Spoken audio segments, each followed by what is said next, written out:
terdengar. Itu begitu. Ini soal teknis. Urusan teknis ini jangan kemudian dimasukkan kepada sebuah hukum. Wong adzan saja loh. Ini kan bisa jadi polemik Pak, perdebatan seperti ini. Karena tanda masuk waktu sholat bukan adzan, tapi matahari. Adzan itu panggilan sholat. Maka tidak akan jadi problem dipanggil 2 kali atau sekali. 10, 9, 8, 7, 6, 5, 4, 3, 2, 1, 0.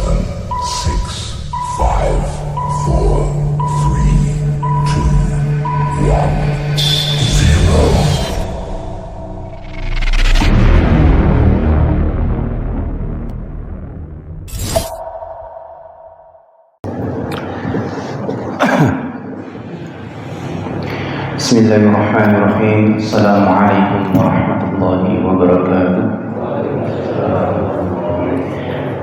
Alhamdulillah. Alhamdulillah fardhis samad, lam yalid wa lam yulad wa lam yakul lahu kufuwan ahad. Alhamdulillah. Alhamdulillah bi nikmatil iman wal islam.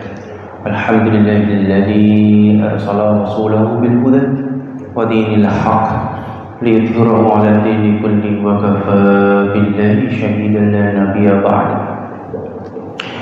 Bapak Ibu kajian subuh Masjid Ukhuwah Islamiyah yang dirahmati oleh Allah. Alhamdulillah pada pagi hari ini kita dapat bermuajah kembali, dapat bertatap muka kembali, semata-mata hanya karena Allah Subhanahu wa Ta'ala, yang insya Allah berkumpulnya kita pada pagi hari ini hanya untuk menuntun, untuk belajar ilmu Allah melalui Iqra bismi rabbikal ladzi khalaq. Baik, tema pada pagi hari ini kita insya Allah akan membahas tentang kaifiyat sholatil maktubah. Sebenarnya bab Toharoh masih belum selesai, tapi tidak apa-apa, sambil jalan nanti sambil kita selesaikan agar ada selingan. Kita masuk sedikit tentang tata cara sholat 5 waktu. Baik,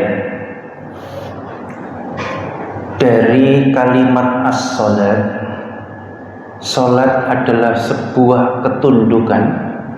Sholat adalah esensi ibadah mahdhah di dalam Islam.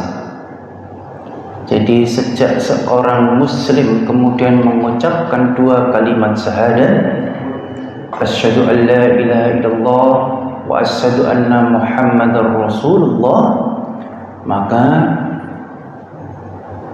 seorang muslim tersebut dengan syarat dia sudah baligh dan berakal, maka dia dibebani kewajiban untuk sholat.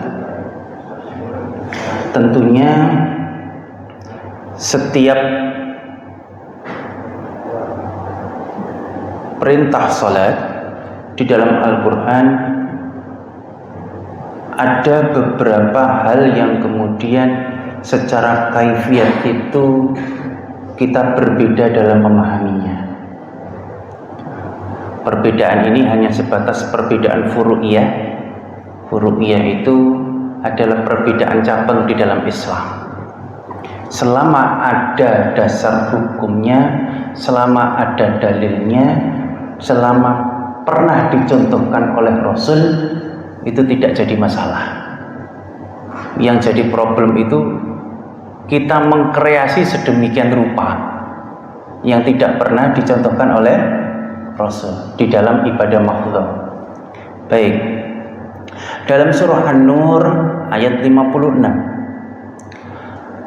A'udzu billahi minasyaitonir rajim. Bismillahirrahmanirrahim. Wa aqimus sholata wa atuz zakata wa atiur rasula la'allakum turhamun. Jelas di dalam ayat tersebut kalimah aqimus sholat wa atuz zakat itu adalah menggunakan fi'il amr.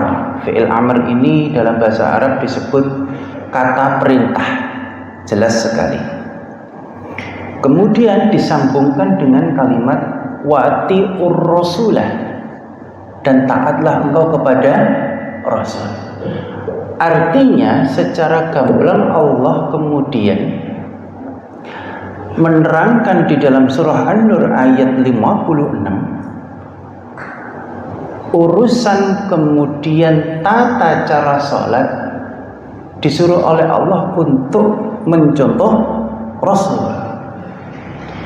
Menggunakan metodologi tafsir Quran bil hadis, maka di dalam sebuah hadis riwayat Bukhari maupun Muslim dan banyak sekali imam hadis yang lainnya, masyhur sekali riwayatnya, Rasul kemudian bersabda, "Shallu kama ra'aitumuni usolli."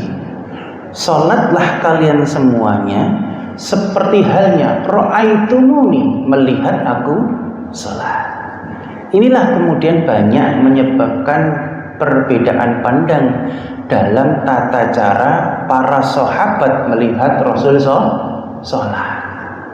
Nah, maka wajar ketika takbir saja ada yang sejajar dengan pundak atau bahu, ada yang sejajar dengan telinga. Karena apa? Karena disebabkan cara para sahabat melihat Rasul sholat itu berbeda-beda. Baik, di situ dulu. Sebelum masuk kepada kaifiatnya, yang pertama, di dalam sholat paling tidak ada 4 unsur yang harus kita laksanakan dalam satu waktu sholat. Yang pertama yang wajib kita laksanakan adalah rukun sholat. Rukun sholat ini adalah seluruh gerakan sholat plus suratil Fatihah. Ini masuk ke dalam kategori rukun sholat. Jadi kalau sudah takbiratul ihram sampai kemudian salam, dalam satu riwayat hadis, mafatihus sholat wa al-wudu, taqdimuha bitakbir wa tahliluha bitaslim. Kuncinya sholat yakni wudu, diawali dengan takbir dan diakhiri dengan salam. Artinya seluruh rangkaian sholat ini bermula ketika takbir, diakhiri dengan salam. Maka dari takbir hingga salam ini disebut rukun sholat beserta bacaan suratil Fatihah. Kenapa seperti itu? Karena ada hadis Rasul yang lainnya, kemudian Rasul bersabda, la sholata liman la yaqra'u bi fatihatil kitab. Tidak sah salat seseorang tanpa membaca permulaan kitab. Permulaan kitab ini apa? Suratil Fatihah. Nah, nanti kita akan sampai kepada bab bacaan Fatihah. Itu tersendiri nanti. Baik, ini rukun sholat. Ustaz, bagaimana kemudian dengan doa iftitah, kemudian dengan bacaan ta'awudz sebelum suratil Fatihah, kemudian ketika bacaan doa ruku, iktidal, sujud, kemudian duduk tasyahud hingga bacaan tahiyat, itu masuk ke dalam kategori apa, Ustaz? Masuk ke dalam kategori sunnah di dalam sholat. Baik, sunnah di dalam sholat. Artinya paling tidak kalau kemudian seorang mu'allaf yang kemudian tidak hafal doa-doa sholat, minimal membaca suratil Fatihah. Baik. Karena apa? Karena rukun sholat ini punya konsekuensi. Apa konsekuensinya? Kalau kemudian kita terlupa untuk tidak melaksanakan salah satu rukun sholat, konsekuensinya adalah sujud sahwi. Misal, seharusnya sujud itu 2 kali. Ternyata kok kita habis iktidal terus sujud langsung berdiri. Mungkin karena kepikiran cicilan motor, cicilan rumah, sampai sujudnya cuman sekali. Nah, ini punya kemudian konsekuensi sujud sahwi untuk kemudian menyempurnakan sholat. Karena kita lupa. Lupa apa? Lupa tidak melaksanakan salah satu rukun sholat. Baik, ada 2 tadi, rukun sholat, kemudian sunnah sholat. Unsur yang ketiga adalah syarat sah sholat. Syarat sah ini juga harus kita laksanakan. Karena apa? Karena kaitannya kalau syarat sah tidak kita laksanakan, konsekuensinya sholat kita secara fikih menjadi tidak sah. Karena itu adalah syarat sah. Apa diantaranya syarat sah? 1, menutup aurat. 2, menghadap kiblat. 3, suci badan dari hadas dan najis. Maka kemudian sebelum sholat diwajibkan untuk wudu.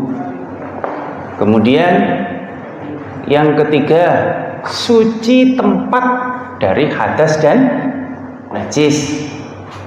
Nah, baik. Dan lain sebagainya. Itu adalah syarat sah sholat. Terkadang secara fikih syarat sah sholat ini kadang-kadang juga harus memperhatikan unsur yang keempat.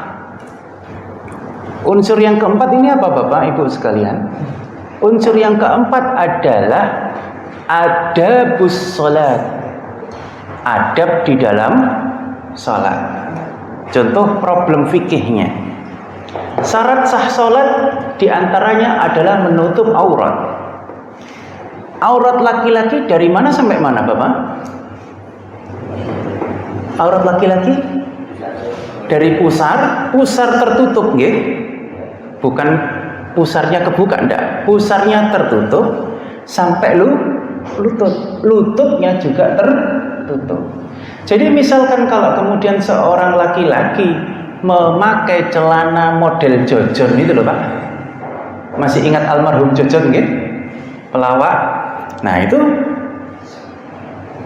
kan celananya menutupi pusar sampai kemudian 3/4 menutupi lutut. Tanpa menggunakan baju, tanpa menggunakan kaos, kemeja dan lain sebagainya, atasannya terbuka, secara fikih memenuhi syarat sah atau tidak? Memenuhi syarat sah. Tapi kalau kemudian jenengan sholat subuh ke Masjid Ukhuwah Islamiyah hanya pakai celana Jojon, syukur bertaisin gitu Pak nggih. Maka kemudian ada syarat yang dipenuhi adalah adabus sholat, adab di dalam sholat. Kecuali betul-betul dalam kondisi daruriyat, betul-betul dalam kondisi darurat. Misal sudah tidak punya lagi pakaian yang bersih, adanya hanya sarung yang suci dan bersih. Pakaian yang lainnya mungkin sudah terkena najis, maka boleh kemudian memenuhi syarat sahnya saja, adab sholatnya masih kurang. Nah, itu begitu. Dan beberapa hal yang lainnya mengenai adabus sholat yang kemudian kadang-kadang juga ada hal-hal yang kemudian kontradiktif dengan syarat sholat. Bagaimana kemudian ketika kita haji maupun umrah? Haji dan umrah kan kita mengenakan kain ihram seorang laki-laki. Kan itu atasnya terbuka juga. Nah, karena wajar pakaian Rasul dulu itu sangat sederhana. Rasul dulu tidak pakai batik Pak. Rasul dulu tidak pakai baju koko atau baju takwo. Enggak. Barangkali jahitan di era Rasul belum secanggih sekarang. Bahkan ada beberapa riwayat yang mengatakan Rasul itu ketika sujud itu ketiaknya terekspos, artinya kelihatan. Karena memang pakaian Rasul sangat sederhana, seperti halnya pakaian ihram. Hanya 2 lembar kain, satu dipakaikan disembongkan untuk penutup bawah, satu untuk penutup atas. Maka jangan dibayangkan kemudian Rasul pakai jas. Belum ada. Tapi kemudian ada bus salat yang harus terpenuhi. Misalkan jenengan berangkat dari rumah ke Masjid Ukhuwah Islamiyah pakai kain ihram. Pakai kain ihram, sah enggak sholatnya? Sah-sah saja. Tapi kan adabnya sudah berbeda, tidak seperti di zaman Rasul. Baik. Jadi sholat itu meliputi 4 unsur yang harus terpenuhi. 1. Rukun sholat. 2. Sunnah di dalam sholat. 3. Syarat sah sholat. 4. Adabus sholat. Baik. Yang pertama, kita masuk kepada persiapan di dalam sholat. Yang pertama yakni mengetahui waktu sholat. Yang pertama, waktu sholat itu di dalam Al-Quran, tanda masuk waktu sholat itu apa, Pak?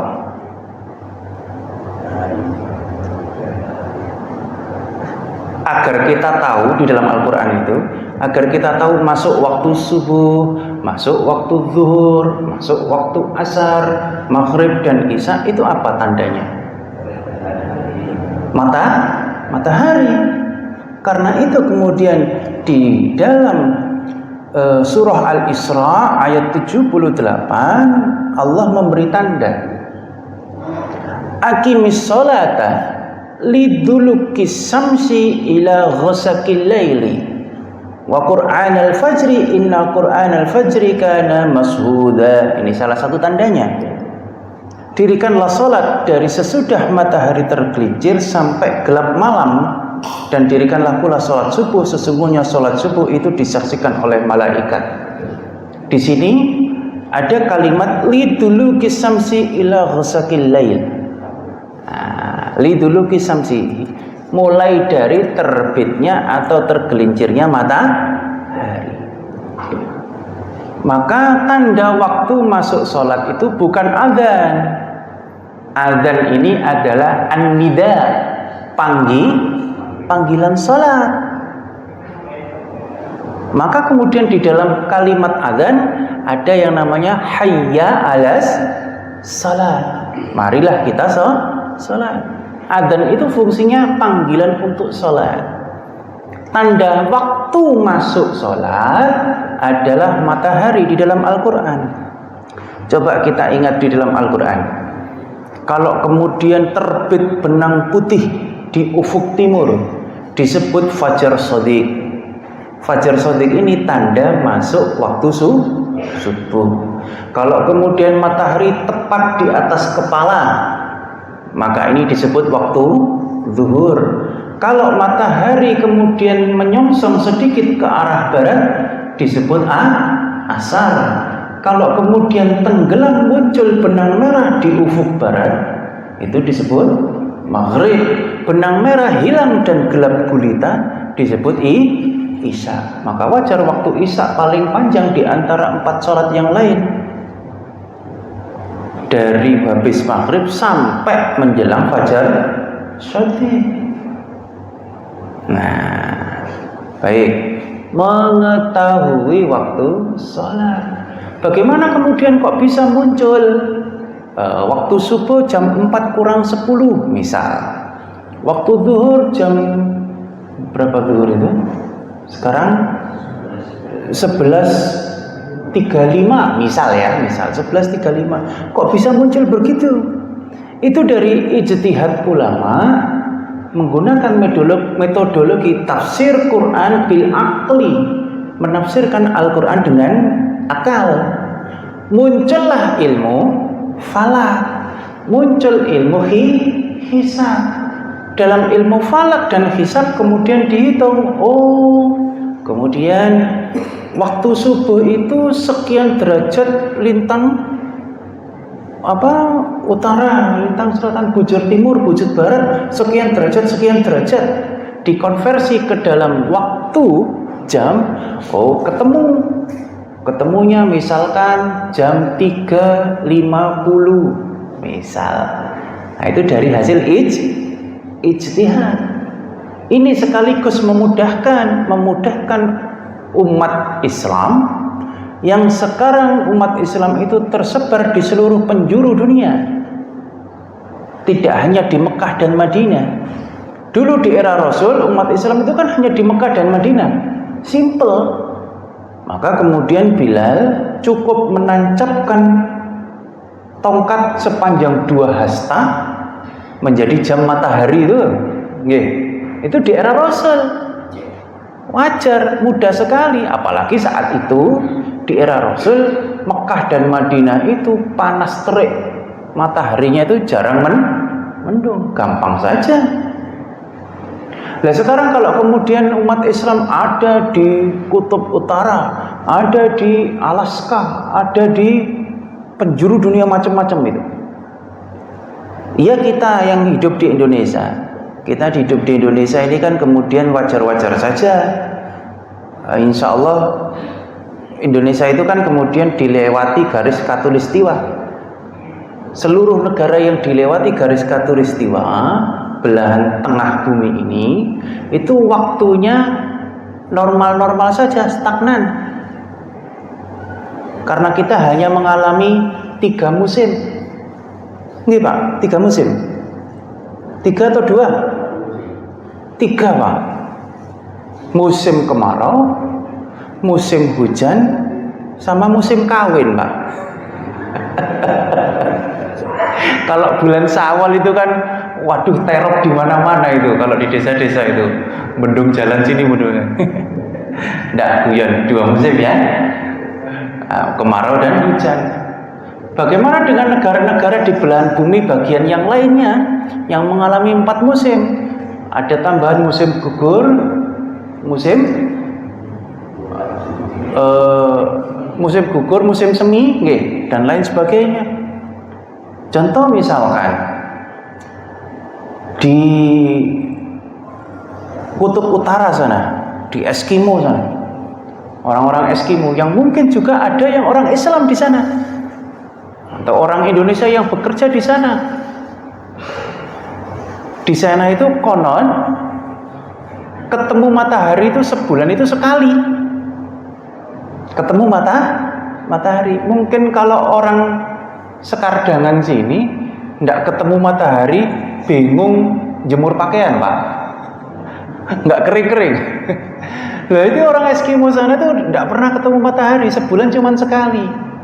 Kalau kemudian tidak menggunakan tafsir Quran bil aqli, tidak ada ijtihad para ulama untuk menentukan waktu sholat ini tadi, masih manual seperti zamannya Rasul menancapkan tongkat setinggi 2 hasta, ya tidak sholat-sholat Pak, karena mataharinya tidak muncul.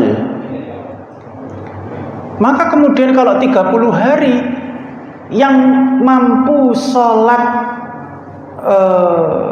sholat secara sempurna 5 waktu mungkin cuma sehari Pak.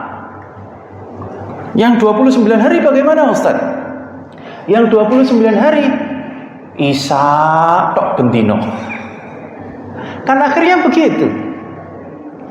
Nah, maka kemudian perlu menafsirkan kalimat lidulukis samsi ila husaki laili ini kemudian dengan tafsir akal, muncul metode ijtihad menggunakan ilmu falak dan ilmu hisab.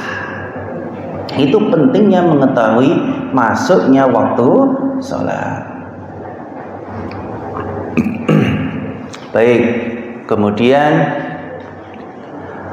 syarat sah yang kedua yakni menutup aurat. Insyaallah dalam surah Al-A'raf ayat 31, ya bani Adam khudhu zinatakum inda kulli masjidin wa kulu wasrabu wa la tusrifu innahu la yuhibbul musrifin. Wahai anak cucu Adam, pakailah pakaianmu yang terbaik, yang paling indah di setiap memasuki masjid. Artinya ini adalah perintah untuk menutup aurat. Dalam hal aurat ini kemudian madzhabul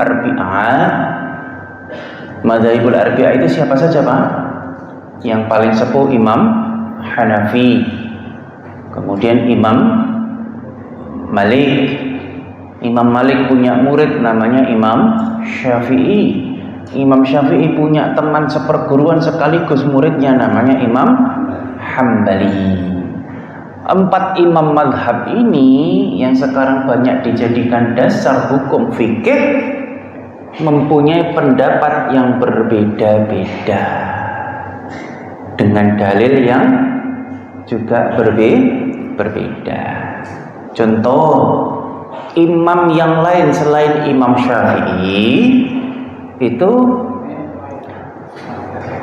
meyakini dan berijtihad bahwa aurat seorang wanita selain Imam Syafi'i ya, berarti imam siapa?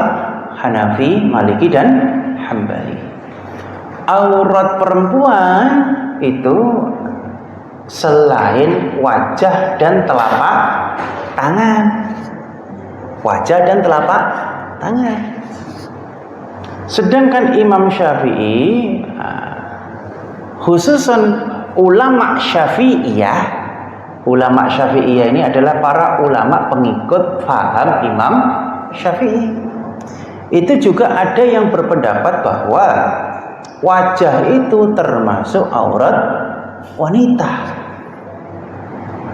Nah, inilah kemudian yang menjadi perbedaan dengan alasan dalil yang macam-macam. Baik, maka kemudian kita jangan gampang menjustifikasi, jangan gampang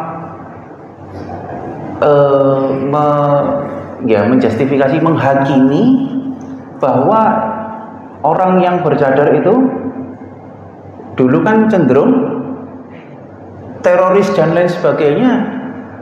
Pasca Covid semuanya bercadar karena apa? Pakai masker. Itu begitu ya, hal-hal yang wajar saja. Bahkan dulu di era Rasul, Sayyidina Hamzah itu sering bercadar, padahal Hamzah laki-laki. Kenapa? Dulu di era Quraisy, kaum Quraisy di Mekkatul Mukarramah saat itu adalah secara geografis adalah wilayah padang pasir yang berdebu. Jadi yang bercadar tidak hanya perempuan tapi juga laki-laki. Wallahu a'lam bishawab. Ini adalah perbedaan pendapat. Maka kita jangan gampang heran, jangan gampang wow. Biasa-biasa saja. Jadi kita kita ambil pendapatnya Imam Syafi'i, monggo. Kita pakai Hanafi, Maliki dan Hambali juga silahkan. Karena madhab ini kepanjangan dari madzhaba ilaihi. Madzhaba untuk pergi sesuatu, untuk fahami, untuk pergi bihi kepada apa? Kepada Al-Quran dan Al-Hadis. Maka kemudian madhab ini muncul pasca ratusan tahun pasca Rasul wafat. Jadi kalau ditanya sebenarnya dulu Rasul itu madhabnya apa? Ya tidak ada.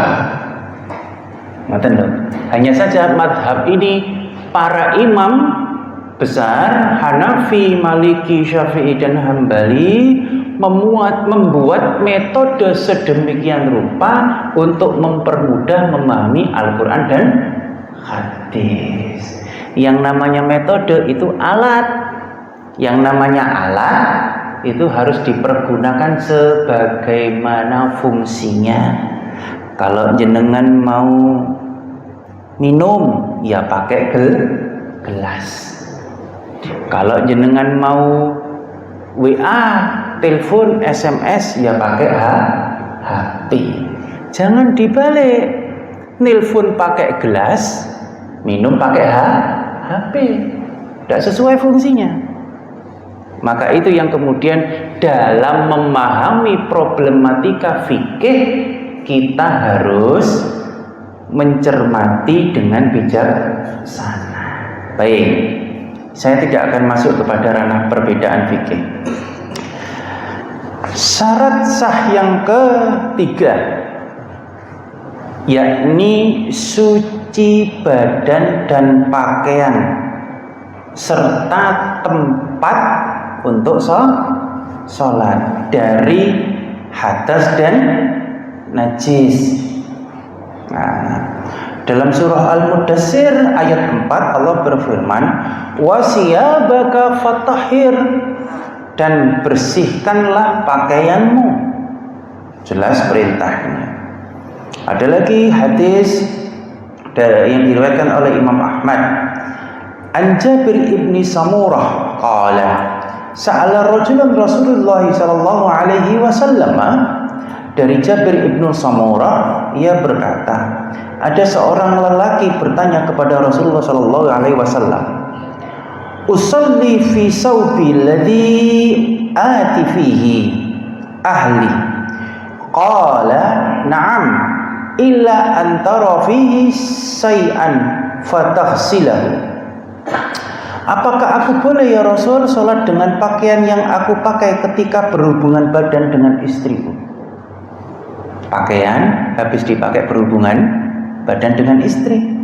Kata Rasul, ya boleh, kecuali apabila engkau melihat ada sesuatu najis padanya, maka basuhlah. Nah, maka jelas ini perintah untuk menjaga pakaian kita agar tetap suci dan bersih. Nah, suci dan bersih ini kemudian sangat luas maknanya. Bahkan pakaian habis dipakai berhubungan suami istri, kalau memang tidak ada najis padanya, maka boleh dipakai untuk salat. Nah, ini versi Imam Syafi'i. Karena Imam Syafi'i ini di dalam 4 imam mazhab adalah imam yang paling sangat berhati-hati, maka pendapat Imam Syafi'i kemudian cuci dulu, basuh dulu, baru dipakai salat. Versi Imam Hanafi, Maliki, dan Hambali boleh, kecuali kalau memang ada najis. Baik, itu soal suci badan dan pakaian. Bahkan kemudian ada hadis yang kemudian dari Ummu Salamah, itu juga begitu. Ada seorang perempuan memakai pakaian yang waktu itu dia sedang haid.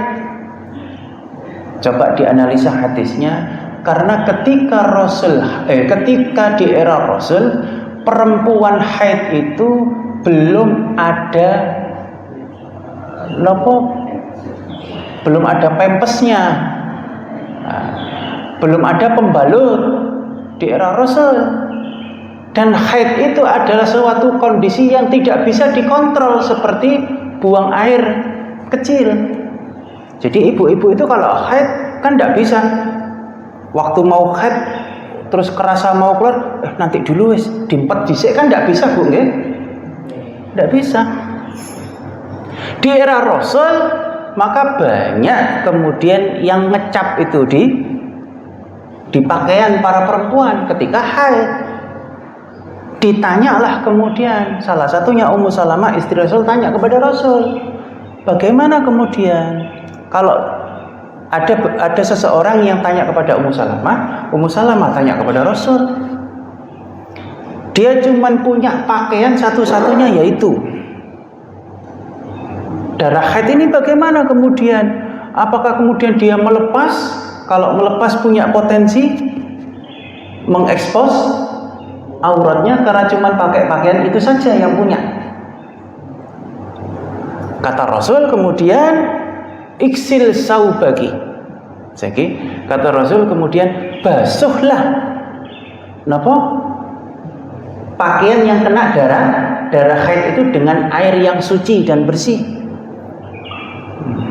Kemudian ditanya lagi, masih ada warnanya Rasul? Ya wajar. Pada era Rasul belum ada rinso. Belum ada bayi clean. Jadi mencuci itu kemudian hanya dengan pakai air bersih. Bahkan air bersih pada era itu menjadi hal yang sangat langka. Menghidup di padang pasir kok belum ada PDAM, Pak. Maka cukup dibasuh saja sudah menghilangkan najisnya. Sekalipun masih ada tanda merah di kainnya itu, boleh dipakai sholat. Nah, dalam hal ini kemudian Imam Syafi'i kemudian menyoroti, memperhatikan dengan seksama, mengkategorikan air itu ada air yang tohir mutahhar, air yang suci dan mensucikan. Ada air yang tohir ghairu mutahhar, ada air suci yang tidak mensucikan. Contoh teh, ini air suci atau air kotor? Suci. Air tohir suci, tapi tidak untuk mensucikan.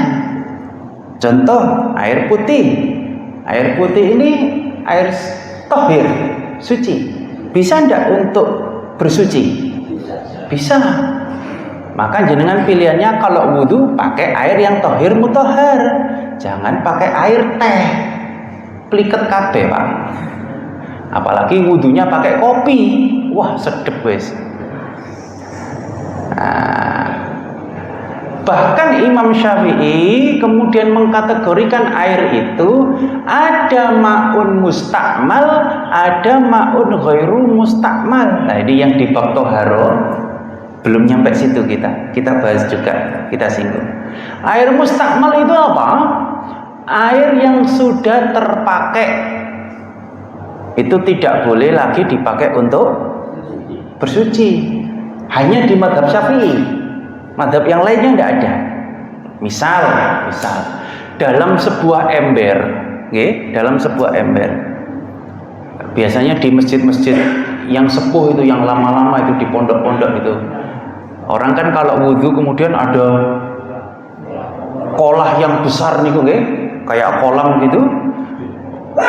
Wudhunya ya wis di situ, raup di situ, kumur, kemudian kalau kumur mungkin dibuang di luarnya, tapi kalau mencuci tangan itu, membasuh kepala itu ya masuk situ lagi.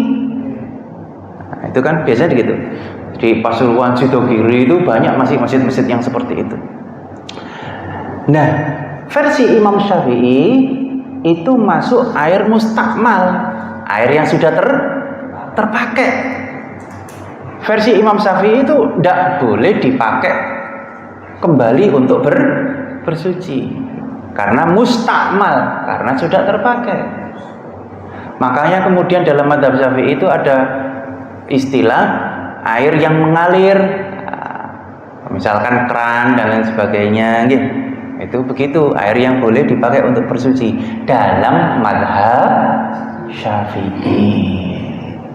Dalam mazhab yang lainnya tidak apa-apa, yang penting suci mensucikan, asalkan tidak terkena najis. Makanya kemudian dalam setiap masjid itu, agar tidak resiko, pakai keran. Masjid yang baru-baru itu, agar untuk menyempurnakan wudhu. Karena mayoritas di negara kita yang plus 62 ini menganut mazhab Syafi'i. Bahkan kadang-kadang di keran itu ada tataan kakinya itu juga untuk menyempurnakan wudu, bukan untuk angkrek-angkrek biasa, enggak. Fungsinya untuk menyempurnakan wudu. Baik, itu tadi dalam hal kemudian syarat sah salat yang ketiga, yakni suci badan dan tempat dari najis dan hadas kecil maupun hadas besar. Nah, Ustaz, kalau hadas besar bagaimana? Contoh hadas besar diantaranya adalah pasca berhubungan suami istri. Ya tidak hanya sebatas wudhu, tapi juga harus mandi besar, mandi janabah, mandi junub tentunya. Baik, pun kemudian baru kita masuk kepada kaifiat sholat maktubah. Tadi syarat sahnya sudah nggih? Apa saja tadi syarat sahnya? 1. Apa? Syarat sahnya tadi 1, napa? Menghadap kiblat, kemudian menutup aurat, kemudian suci tempat dari hadas dan najis, suci badan dari hadas dan najis, mengetahui juga waktu sholat. Maka tidak bisa kemudian waktu subuh jenengan sholatnya untuk zuhur, tidak bisa. Harus betul-betul tahu waktu sholat. Nanti hubungannya dengan jamak takdim, jamak takhir atau qasar. Tidak bisa subuh digandeng dengan zuhur. Yang ada zuhur dengan asar. Atau maghrib dengan isya. Yang repot kalau kemudian ketiduran melek subuh, isya gandeng ambek subuh, kebajut itu namanya, Pak. Baik, pun kita masuk kepada yang kedua, kaifiat salatil maktubah, tata cara salat. Yang pertama, berdiri tegak lurus menghadap kiblat. Qad nara taqalluba wajhika fis sama' falanuwalliyannaka qiblatan tardaha fawalli wajhaka satral masjidil haram wa haitsuma kuntum fawallu wujuhakum satrah. Surah Al-Baqarah ayat 144. Sungguh kami sering melihat mukamu menengadah ke langit, maka sungguh kami akan memalingkan kamu ke kiblat yang engkau sukai. Palingkanlah mukamu ke arah Masjidil Haram, dan di mana saja kamu berada, palingkanlah mukamu ke arahnya. Ini perintah menghadap kiblat. Nah, asbabun nuzul dari surah Al-Baqarah ayat 144 ini, dulu sebelum turun surah Al-Baqarah ayat 144, baik Rasul maupun para sahabat itu seringkali kemudian pasca takbiratul ihram itu menengadah ke langit. Basa Jawa ini ndang. Oh, ngeten. Allahu Akbar dangan. Karena menganggap arsy-nya Allah itu ada di langit ketujuh. Artinya di atas sana. Maka kemudian turunlah surah Al-Baqarah ayat 144 ini, tidak menghadap ke atas tapi mengarah ke kiblat. Sejak saat itulah pandangan harus ke arah kiblat atau ke tempat sujud, menundukkan wajah ke tempat sujud. Nah, itu asbabun nuzul dari surah Al-Baqarah ayat 144. Ngaten. Kisahnya seperti itu. Bahkan di dalam hadis riwayat Ahmad an Yahya ibni Khalad, dari Yahya bin Khalad, qala Nabi sallallahu alaihi wasallam, Nabi Muhammad sallallahu alaihi wasallam bersabda, lil musii fis salat idza aradta an tusalliya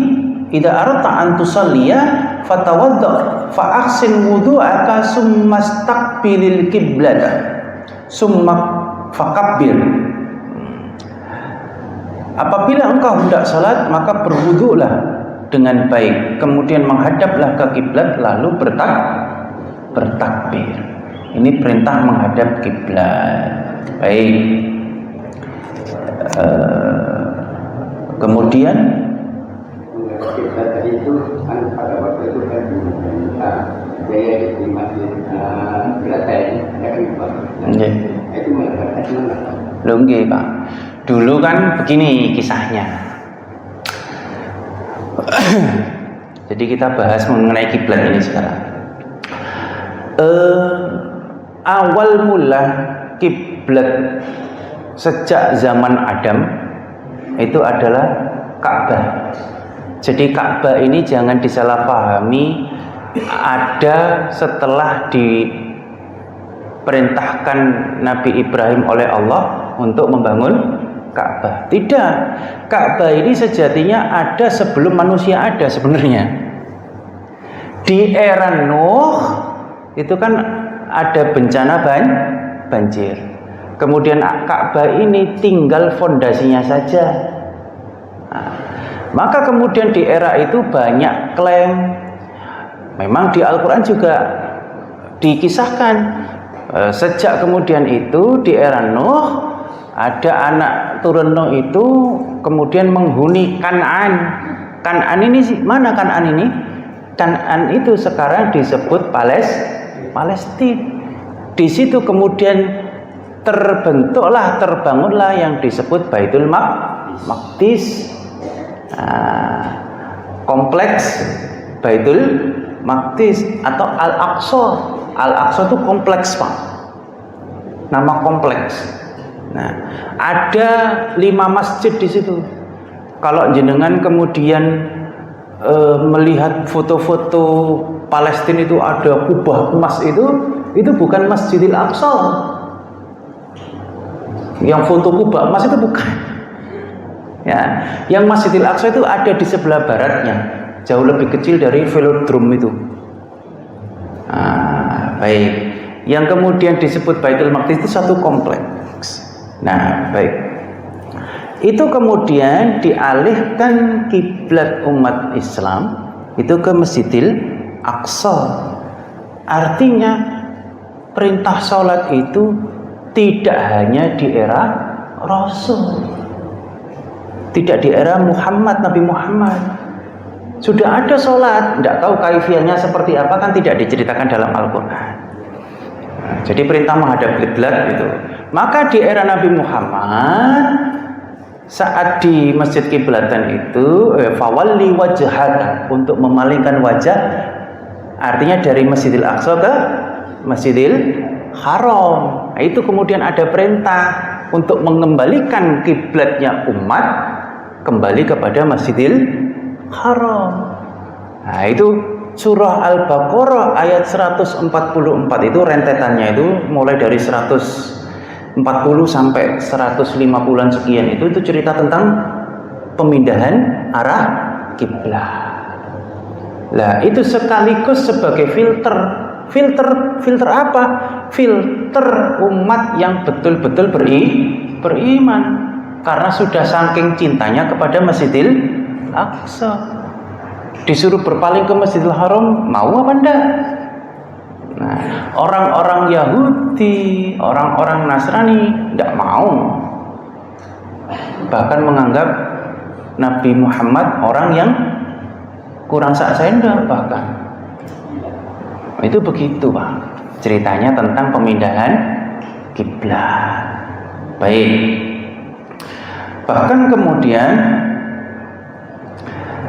dalam hadis riwayat Muslim an Ibnu Umar annahu qala kana Rasulullah sallallahu alaihi wasallam yusalli ala rakhilatihi haitsuma tawajjahat bihi dari Ibnu Umar bahwa ia berkata Rasulullah Shallallahu Alaihi Wasallam sholat di atas kendaraan untanya menghadap ke arah mana kendaraannya menghadap. Nah, ini kemudian dalam istilah fikih kan menjadi problem. Ustadz, ya kalau saya tidak sedang bepergian, ya kalau kemudian kita naik mobil, mungkin mobilnya masih bisa dihadapkan ke arah kiblat.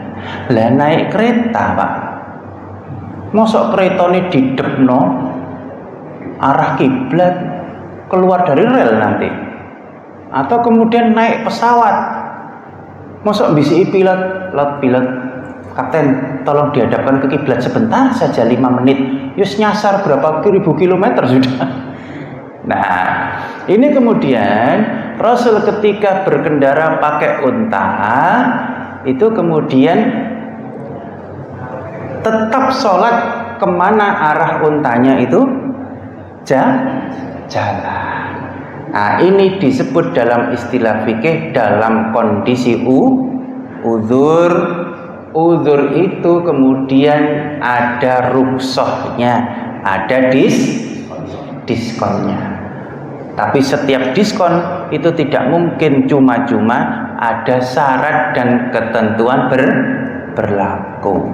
Dalam kondisi safar itu boleh, kemudian kita tidak menghadap kiblat. Ya, tapi kalau safarnya itu pakai mobil, Pak, ya jangan gampang Pak. Kan bisa banyak rest area, banyak masjid, apalagi di Indonesia ini 90% itu umat Islam, banyak masjid ditemukan. Yang sering itu kalau kita misalkan kondisi safar, kondisi safar pas hari Jumat, sebenarnya itu kita bisa Jumatan. Biasanya itu sering Jumatan nang ndi kira? Di kono lho si ono masjid. Sampai di masjid sana, sik nutut sana. Sampai di sana, sik nutut. Akhirnya mboten Jumatan, Pak.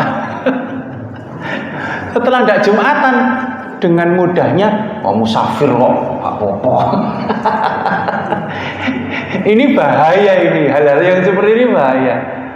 Gampang perkara. Padahal apa sih susahnya kemudian berhenti sejenak sambil istirahat sholat Jumat, kan bisa saja gitu loh. Kecuali kalau memang betul-betul tidak bisa sholat Jumat, misal dalam kondisi di atas pesawat atau kereta gitu. Baik, ini tidak bisa selesai satu pertemuan, Pak. Nggih, kaifiyat sholatul maktubah kita cukupkan sampai kepada menghadap kiblat. Dari sini ada pertanyaan, monggo. Jadi saya pernah menjumpai di suatu daerah, waktunya sudah cukup untuk sholat, tapi waktu itu tertunda oleh masyarakat yang ada di situ. Biasanya orang-orang itu orang-orang petani ya di mana itu bagaimana solusinya seperti itu? Oke, baik. Misal sering di desa-desa itu kemudian ada adzan pertama, ada adzan kedua, itu sering itu nggih. Contoh subuh saja, Pak. Di Jawa ini kemudian kan kita kenal istilah sholat-sholat. Ya, sholat-sholat, as-sholatu ngapa? Mulai begitu nggih. Sholat-sholat itu kemudian adzan pertama, itu yang kemudian memunculkan penundaan waktu dan lain sebagainya. Baik. Misal adzan pertama itu untuk membangunkan orang tidur. Adzan kedua itu masuk waktu sholat subuh. Kalau di desa-desa itu misalkan zuhur itu sering, kadang ada yang 2 kali adzan meskipun zuhur. Adzan pertama itu untuk memang masuk waktu zuhur. Adzan kedua itu panggilan segera sholat dan lain sebagainya. Baik. Itu kalau kita berpikir fikih, berpikir betul-betul teknis, maka memunculkan istilah boleh dan tidak boleh. memunculkan istilah halal dan haram. Padahal sebenarnya itu soal teknis saja.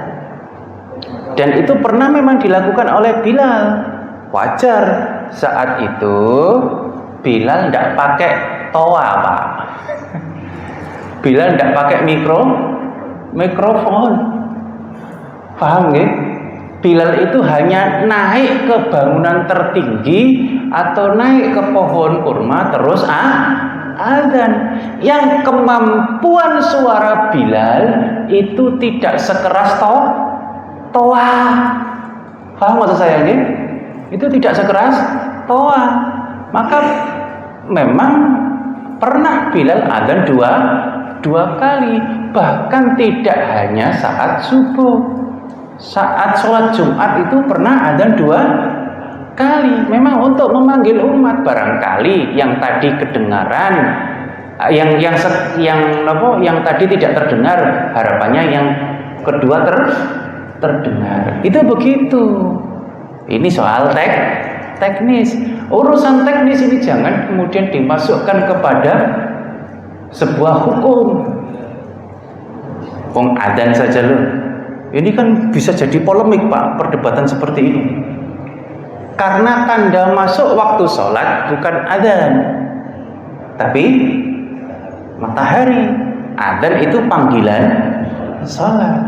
Maka tidak akan jadi problem dipanggil 2 kali atau sekali.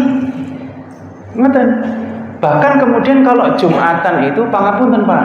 Ini yang semakin parah di Indonesia. Kan di Indonesia itu banyak masjid-masjid itu ya. Kadang-kadang ketika azan berkumandang itu tidak hanya satu azan yang kita dengar. Banyak. Ini Allahu Akbar, sana sudah hayya 'alas shalah, yang sebelah sana sudah la ilaha illallah. Wis diceluk bolak-balik sama masjid yang bermacam-macam namanya, tapi tidak Jumatan. Itu yang problem. Ini satu kasus ketika kita safar tadi itu sebenarnya sudah paham waktunya, tapi tidak berhenti. Nah itu yang jadi problem. Bukan soal panggilan adanya. Nah kemudian kita karena terlalu teknis, yang dijadikan problem adalah panggilan adanya. Paham maksud saya nggih, Pak? Jadi saya rasa ya sudah tidak masalah itu soal itu, mau adzan 2 kali atau sekali. Apalagi kalau di desa pangapunten yang mungkin terpencil itu ya mungkin masjid cuman 1-2. Baik, tidak ada problem soal itu. Baik, maka subuh adzan 2 kali atau tidak, problemnya hanya soal teknis. Waalaikumsalam. Ini saya pernah rapat di daerah Mati, di Jalan Tol. Kemudian saya dengar azannya itu jam 4 sore. Terus saya tanya yang dulu, asalnya sudah lewat kok baru azan. Nah, ini karena ternyata di sana itu para petani itu kalau dengar azan berhenti bekerja pulang. Nah, rugi bagi orang-orang yang mau bekerjakan. Dan itu digeser jam 4. Maka kemudian kita harus paham waktu sholat tadi loh, Pak. Coba waktu sholat asar. Waktu sholat asar itu misalkan waktunya jam 3 misal. Waktu sholat asar itu jam 3 atau jam 4? Pertanyaan itu dulu. Waktu sholat asar itu sejak masuk waktu jam 3 sampai sebelum maghrib, Bapak. Itu yang harus dipahami esensinya. Jam 3 sampai sebelum maghrib itu waktu sholat asar. Kalau kemudian jenengan adzan asar saat maghrib, ya bukan adzan asar, itu adzan maghrib. Kesempatan waktu sholat ini ada jedanya. Artinya orang sholat secara esensial tidak harus jam 3. jam 4 boleh, jam 5 boleh. Nah, sekarang masuk urusan teknis. Adzannya, misalkan adzannya, adzan ini adalah panggilan sholat, bukan tanda masuk waktu sholat. Ini dulu yang harus dipahami. Maka ketika ada kebijakan di desa itu, di Median tadi itu Pak nggih, itu banyak yang petani, kemudian ini adzannya jam 4 ya. Itu soal teknis. Jangan gampang jadi problem, Pak. Yang problem itu jenengan adzan subuh jam 8 pagi. Sudah bukan masuk waktu subuh, kait adzan dikepuki wong, Pak. Itu loh gampang caranya biar masjid itu rame. Kalau jenengan adzan subuh jam 4 kok enggak banyak yang datang. Adzan zuhur jam 12 kok enggak banyak yang datang. Biar rame itu adzan subuh jam 8 atau jam 9, Pak. Mesti akeh sing moroh. Karena problem. Baik, paham di sini maksudnya Pak nggih? Itu soal teknis. Monggo silakan Pak. Assalamualaikum. Begini Ustaz,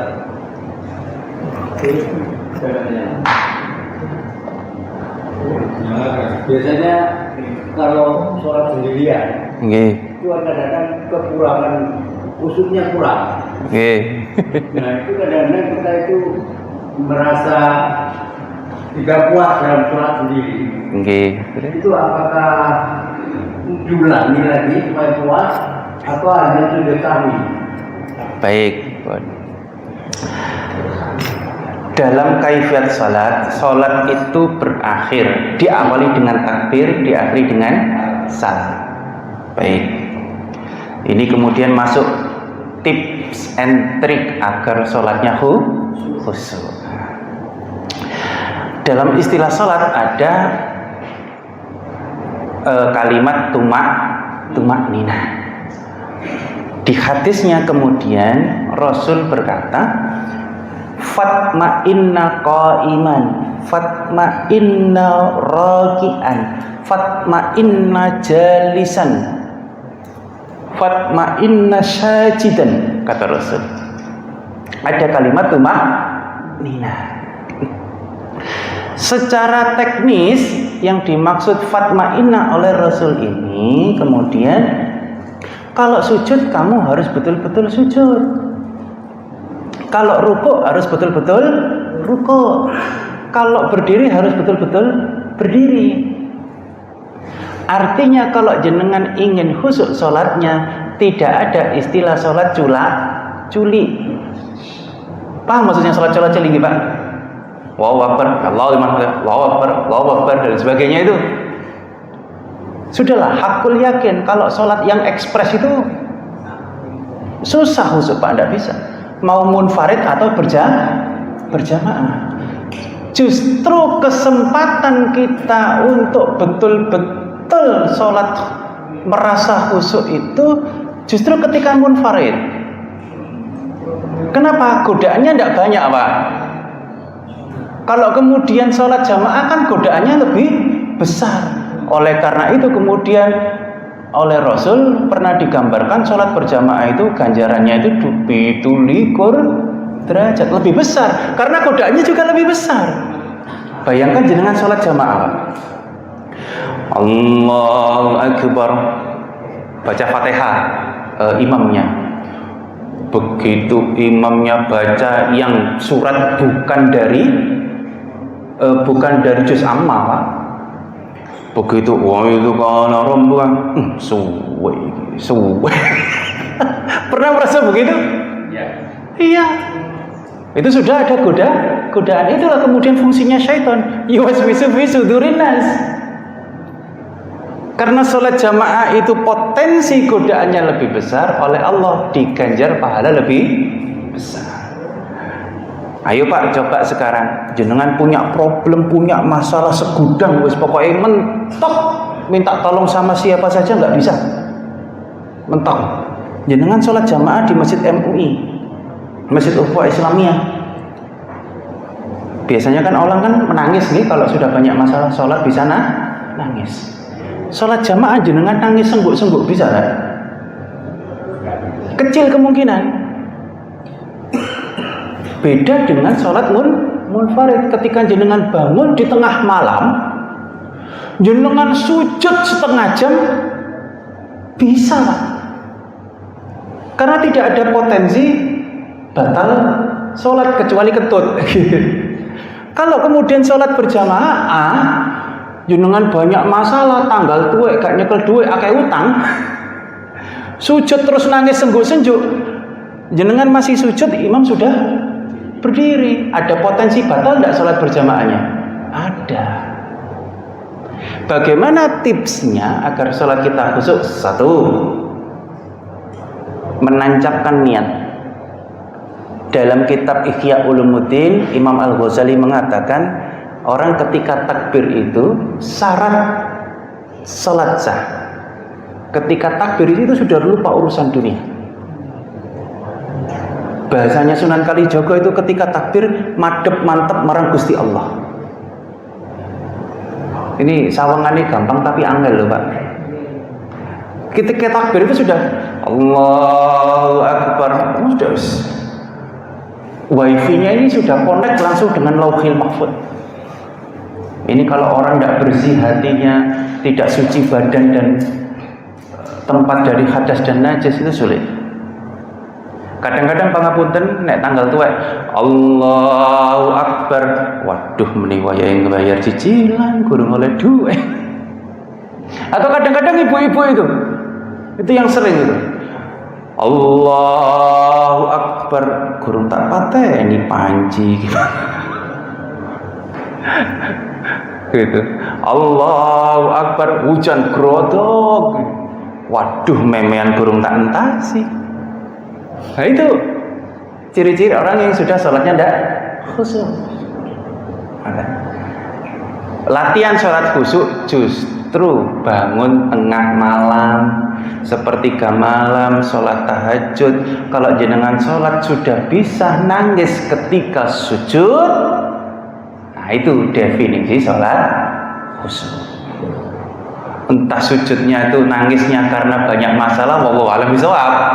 Biasa kan kita ini manusia, nek banyak masalah sambat sama Gusti Allah. Nek tidak ada masalah itu ke mall. Gimana? Ngaten nggih? Coba latihan tahajud sujud itu kalau bisa sampai nangis, itu definisi sholat. Saya kira sudah nggih? Bisa. Cukup nggih? Bisa dong, jauh satu lagi. Oh nggih, satu lagi. Saya mau menanyakan mengenai apa ya?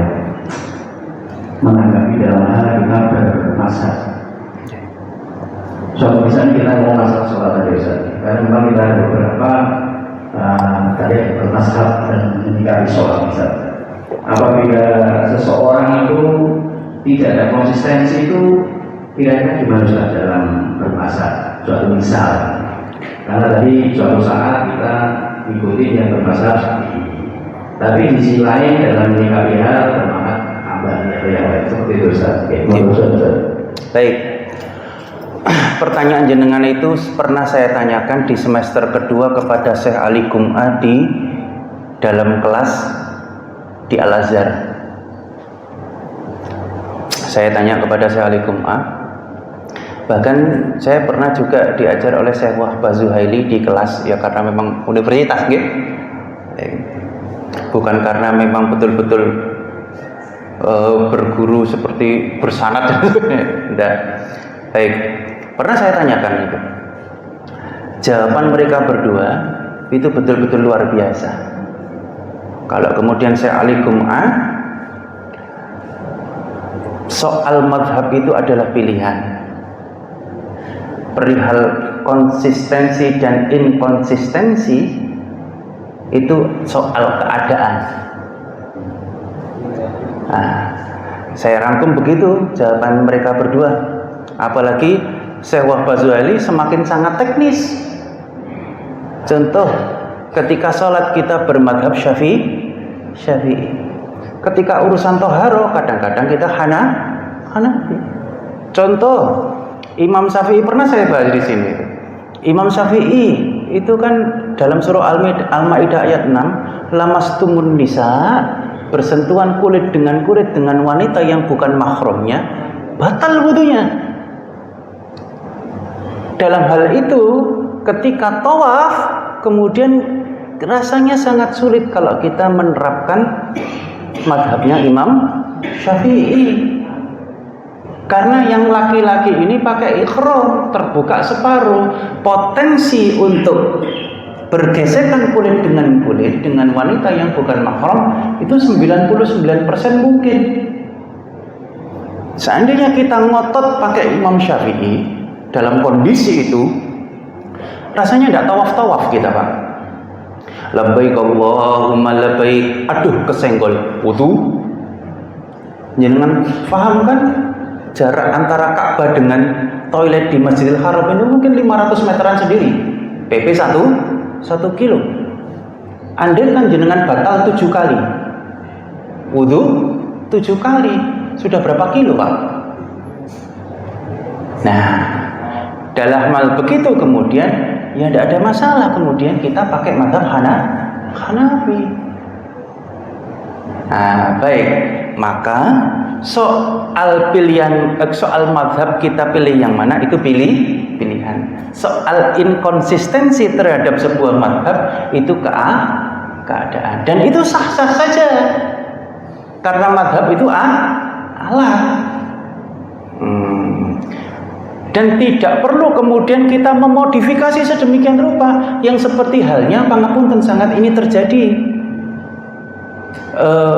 Mutawif umroh dan haji itu ketika akan mengucapkan niat haji maupun umroh, labbaik Allahumma hajjan atau labbaik Allahumma umrohtan.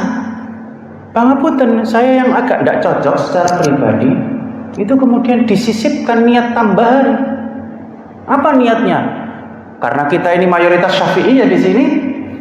Nawaitu li intiqalil madhab minasy Syafi'i ilal Hanafi. Jangan. Kalau sudah disisipi niat tambahan itu tidak ada contohnya di era Rasul. Karena di era Rasul tidak ada madhab, tidak pernah dicontohkan. Padahal haji adalah ibadah makhluk. Kita tidak boleh berkreasi seperti itu. Jangankan urusan niat, soal takbir saja loh, Pak. Takbir itu kan, sholat ini kan ibadah makhluk. Takbir ini kita tidak boleh dimodifikasi. Kalau Rasul nyontohkan itu, ya sudah Allahu Akbar langsung sendakep, atau Allahu Akbar tidak sendakep, kan ada dalilnya masing-masing, nggih? Baik. Jangan dimodifikasi. Napa modifikasinya? Allahu Akbar diputer. Alasannya tawaf. Kalau tawaf muternya jangan sekali, tapi 7 kali. Allah blender, Pak. Atau kemudian takbir 3 kali takbir. Allah gak situ. Begitu takbir kedua naik 1 oktav nadanya. Allah sik gak situ. Begitu takbir ketiga mau mantap. Oh, Akbar. Tidak ada contohnya dari Rasul itu, saya pastikan. Rasul itu takbirnya itu fawadu akaffal yamin alal yusra fawriyan, meletakkan tangan kanan di atas tangan kiri langsung, karena niatnya sudah tertata sejak wudu. Jenengan wudu sudah niat sholat. Nah, itu dalam menyikapi madhab begitu, Bapak. Nah, itu jawaban ini bukan jawaban saya, tapi jawaban dari Syekh Ali Gum'a dan Syekh Wahbah Zuhaili saat menjadi dosen saya di Al-Azhar Kairo sana. Sampun nggih, Pak? Baik. Yang belakang sudah sesuai. Nah. Alhamdulillah, semoga bermanfaat. Kita lanjutkan bulan depan. Nasrul minallah fathun qarib, billahi taufiq wal hidayah. Wassalamualaikum warahmatullahi wabarakatuh.